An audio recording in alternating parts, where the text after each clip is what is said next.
Hi guys, thanks for tuning in. Dave here for Southern Land Solo. I'm doing a review today on my Akubra Riverina. I've had this hat for just over 1 year now. Picked it up at the end of, or received it at the end of February last year, and we're just going into March. So I've been wearing this hat 5 or 6 days a week for 12 months, and wearing it at work and wearing it whenever I go out into the bush. So how did it perform, and what are these Akubras all about? Well, let's take a look at it.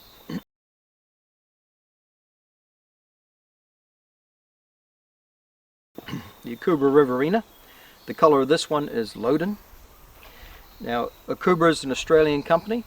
All their hats are made in Australia, and they're made of, these particular ones made of rabbit fur felt. The dimensions of this, I've changed this, or had this changed quite significantly. The height of the crown was about 10.5 centimeters. I brought it down a little bit, and the brim was originally about 102, 103 centimeters wide. So the people I purchased it from trimmed that for me, and now it's more like 65 millimeters to 67 millimeters wide. Sorry, it was 102 to 103 millimeters wide, and now it's down to, been trimmed to 65 to 67 millimeters wide. For me, much more preferable having a smaller brim like that, because I can get in and out of my truck all day long and never have to take the hat off. And also in the bush, much easier to get around in the bush with a small brim. Larger brims made for the Australian outback, of course, big and open and needing a lot of sun protection. But once you're in here in the bush, or in the wonderful air conditioning of my truck, sun protection is not such a big deal. On sun protection though, these have got a UPF rating of 50, I believe it is. So basically, yeah, okay, we covered the crown, we got the brim, 3 eyelets on either side, make for good air ventilation, and it's considered a working hat by Akubra, so it's got no lining. They're more dress-up sort of hats, I guess you would say, have a satin lining inside. But keep in mind, those satin linings are easily removable. They're just held underneath the headband by a little bit of glue, so they're easily to remove them, and then you got yourself a working hat. Wintertime, that extra lining is really handy, keeps you extra warm, and in summertime you can take it out and makes the hat a bit cooler. The chin strap is something I put on myself. That's just a piece of paracord that I've taken the insides out so it's nice and soft, and I've used the Akubra chin strap clip thing there. We'll call it the clip thing, I don't know what to call it, and I fitted it in with the Akubra chin strap fittings which go underneath the headband. So the strap itself is just paracord that I've added, and the rest of that's Akubra.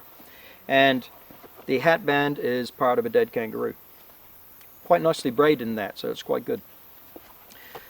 When I talk about my hats, I'm a Akubra fan, I really am. I've got about 4 hats, 4 Akubras, but I wear them all. I used to have a lot more bowl caps. When you're like me, you need head coverage. So I used to have about 7 bowl caps, and I've swapped them pretty much all in for Akubras. So I got 4 Akubra hats, and I get them all from Brisbane Hatters. I highly recommend that company. I just stick in a plug-in for them because they're just so good with the service. They haven't asked me to advertise or anything. They're not getting any money. You know, you got to say all that sort of stuff. I just think credit where credit's due. They're a very, very good company. And Tess is the main head honcho there, and she does a brilliant job of trimming the hat down to what you're after, the size you're after. She can also reshape the brim for you and the crown for you as well. So Brisbane Hatters, just give them a call if you want something special done to your hat, and they can fix it up for you before they send it out to you. Great company. For you Akubra fans, if you're like me, you'll notice that is not a Riverina crown.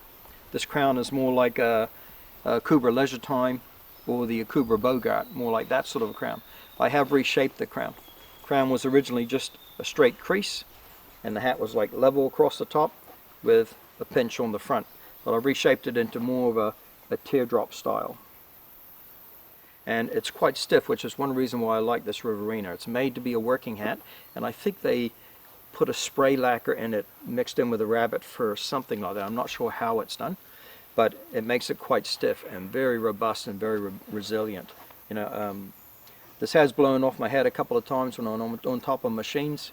Go down, pop it back into shape, just push the dent out of it, put it back on your head, and off you go. You know, brilliant hats, made to last. And one of the reasons for purchasing Akubras is because of their reputation. I always like to do research on anything I buy, and I researched a lot on the reviews from the customers of their Akubras, and it's hard to find anything under a 4 or 5 star. And some people talk about their Akubras being 20, 30 years old. Now, I'm doing this now on a few of my purchases, and I'm mentioning it on my videos, as I'm purchasing now for these upcoming economic hard times. So talking about a recession or something major, even like a depression similar to what we had in the 1930s, and with all the other weird crap that's going on in the world, I don't know what my income is going to be in the future. So if I'm making a purchase, I'm spending a bit more now to get a quality product that's going to last me through the difficult times until we come out the other side. I'm doing that with my coats, with my backpacks, and definitely with the hats. So what else have we got? Let's look at the interior.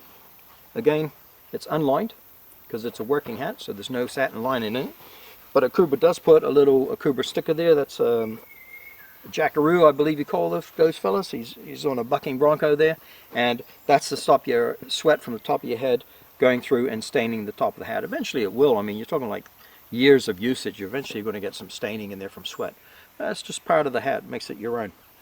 Yesterday I was doing a bit of a heavy tramping around in the bush, worked up a bit of a sweat, and the whole inside of the hat there was like saturated with sweat. It was a simple matter.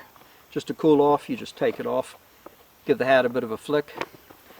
I grab a bandana, which I'm wearing a lot more now, or a shamag, wipe the old head, wipe the headband, and put it back on again, and off you go. But mine happened to build up with a bit of sweat there because I was working quite hard, and it wasn't a problem. It never actually went through to the outside.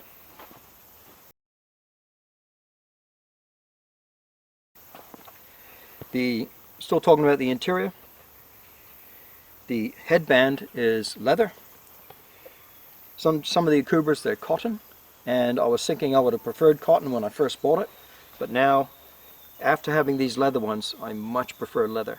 Yeah, it's a little bit warmer and a little bit sort of even sticky in the hotter months because it's leather against the skin.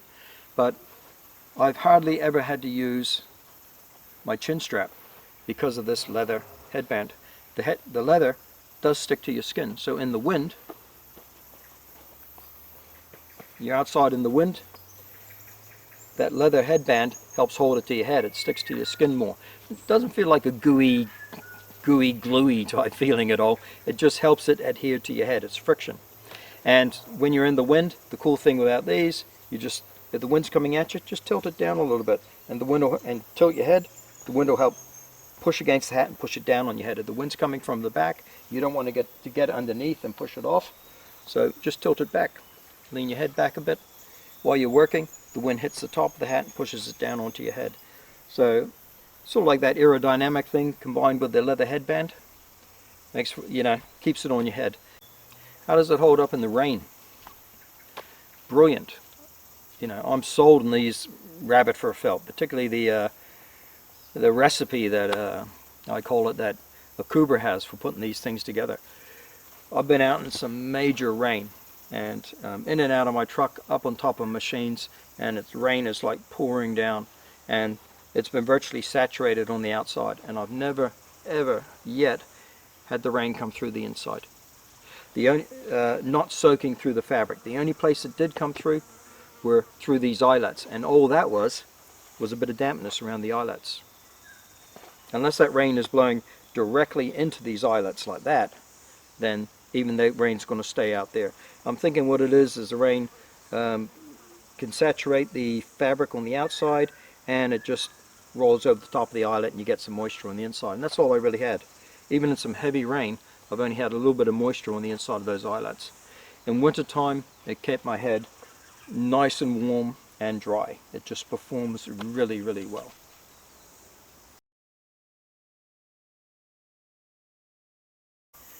How does this compare to other hats? I've had a Selkie oilskin, cotton oilskin hat, and I've had my Hills hat, waxed cotton hat. Both of them very good hats. Both of them New Zealand hats. I think the Selkie is made in China, although it's a New Zealand company. Still very good hats. And the Hills hat is made in New Zealand. Excuse me, handmade, I believe.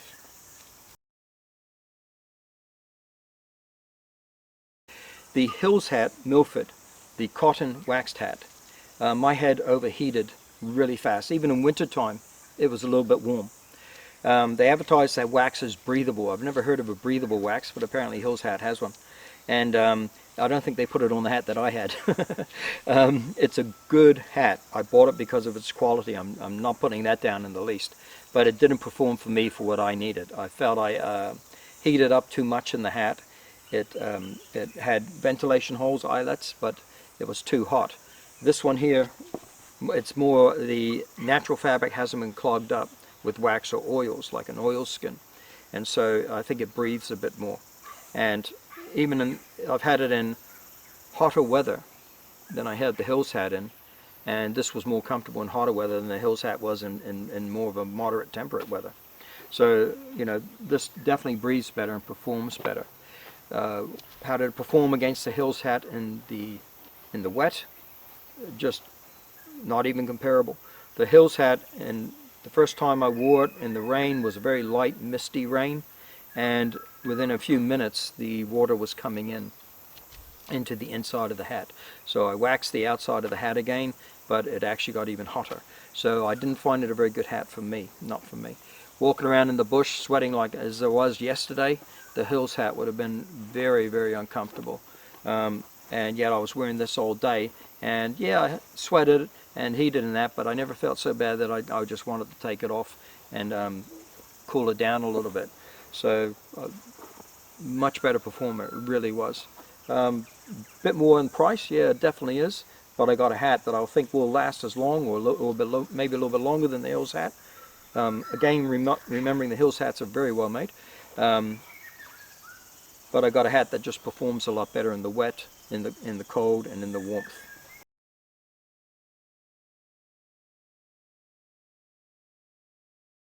As for my Selkie, I think the Selkie was called a 103, which was an oilskin hat made for the bush. Selkie was very good design, very good in the bush. It has a long, low back which comes over your collar, so the rain just runs straight off and straight down on the outside of the back of your coat. I found the oilskin was not that waterproof for me. I didn't find it very waterproof at all, but I still think it was a good hat. I used to wear a bandana underneath it for comfort, so I didn't want the cold, clammy oilskin against my skin. And but I wore that a lot of times out in the bush, and it was a fine hat.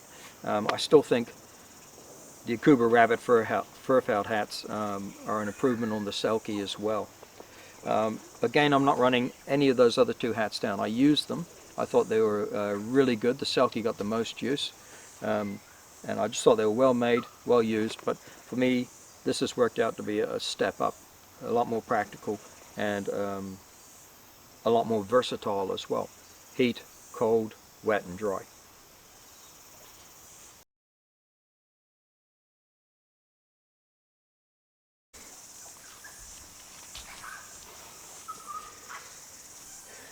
Sorry about that, guys. Camera battery died, so I had to move things around a little bit.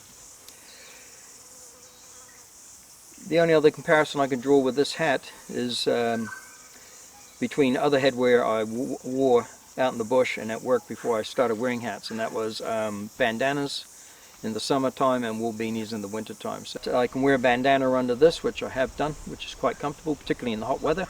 The bandana absorbs the sweat, holds it against your head, and helps keep you cooler. In the wintertime, all I had was a beanie out in the bush as well. Yeah, both of them perform fine, but you're constantly, of course, as you're working and moving around, you're always taking your beanie off because you're overheating. The cool thing with these, which has really improved my bushcraft, or my bush experience, I guess you could say, was the brim. I was forever having bits of the forest going down, and little, sometimes living things as well with legs on them, and going down and falling down inside my neck. And just having a hat with a brim now makes all the difference in the world.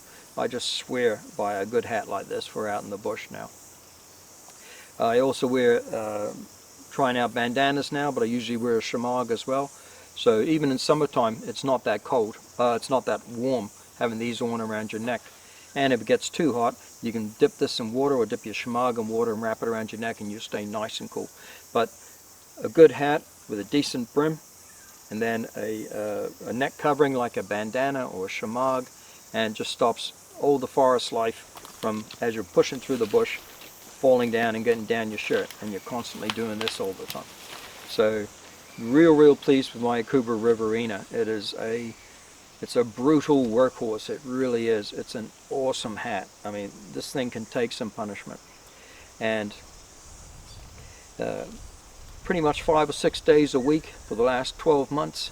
It's a pretty good reference of what these hats can do. So highly recommend Akubras and highly recommend the Riverina. So thanks for tuning in, guys. See you on the next video.